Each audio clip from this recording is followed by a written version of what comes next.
जम्मू स्थित वायुसेना के अड्डे पर आतंकी हमले ने एक बार फिर देश की सुरक्षा के लिए चुनौती खड़ी कर दी है। शनिवार आधी रात के बाद वायुसेना के ठिकाने पर ड्रोन के जरिए बम गिराए गए। यह पहला मौका है जब आतंकी हमले में ड्रोन का इस्तेमाल हुआ है। यह हमला गंभीर चिंता का विषय इसलिए है कि किसी सैन्य अड्डे जैसे संवेदनशील ठिकाने को ड्रोन के जरिए निशाना बनाया गया।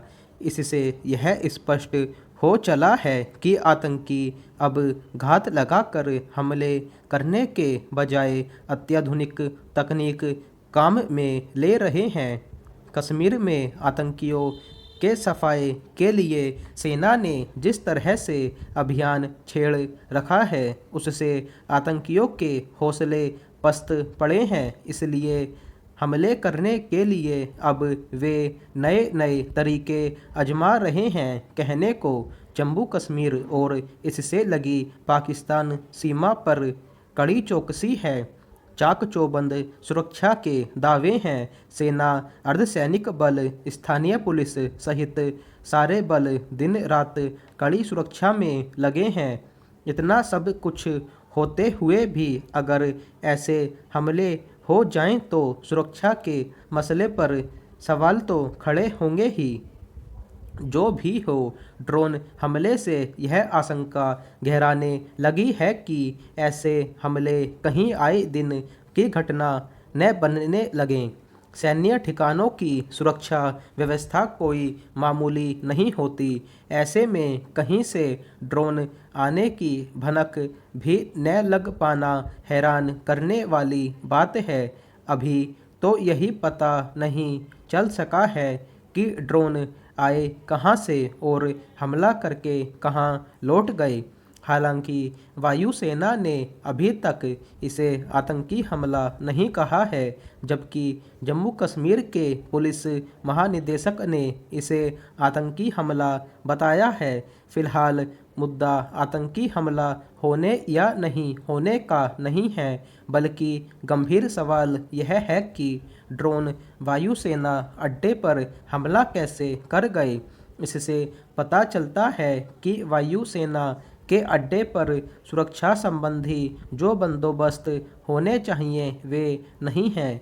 दुश्मन को हमारी नस नस पता है। बताया जा रहा है कि सीमा पर लगे रडार ड्रोन का पता नहीं लगा पाते, इसलिए ऐसी रडार प्रणाली लगानी होगी जो चिड़िया के आकार वाले ड्रोन का भी पता लगा ले। देश के कई वायुसेना अड्डों पर एंटी ड्रोन प्रणाली लगी है, लेकिन जम्मू के इस वायुसेना अड्डे पर यह नहीं है। होती तो शायद यह हमला न हो पाता। यह हमला ऐसे वक्त में हुआ है जब हाल में कश्मीर के मुद्दे पर दिल्ली में प्रधानमंत्री ने सर्वदलीय बैठक की है। इसमें कोई संदेह नहीं कि घाटी में राजनीतिक प्रक्रिया शुरू होने से पाकिस्तान बौखलाया हुआ है।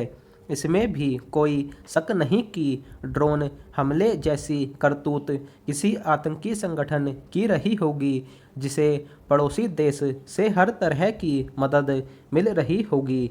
हालांकि अभी यह जांच का विषय है कि ड्रोन पाकिस्तान की तरफ से आया या फिर कश्मीर में से ही किसी सक्रिय आतंकी संगठन ने इस हमले को अंजाम दिया। गौरतलब कि भारत उरी, पठानकोट जैसे वायुसेना के अड्डों पर हमलों से लेकर पुलवामा जैसे आतंकी हमले झेल चुका है, लेकिन जिसने भी और जैसे भी यह हमला किया या करवाया उसने देश की सुरक्षा को आईना दिखाने की कोशिश की है। साथ ही यह चुनौती पेश की है कि भारत चाहे कितनी कड़ी सुरक्षा कर ले, लेकिन आतंकी हमले जारी रहेंगे। इसलिए भारत को अब नए सिरे से जवाबी रणनीति बनाने और सैन्य ठिकानों की सुरक्षा पर नए सिरे से सोचने की ज़रूरत है।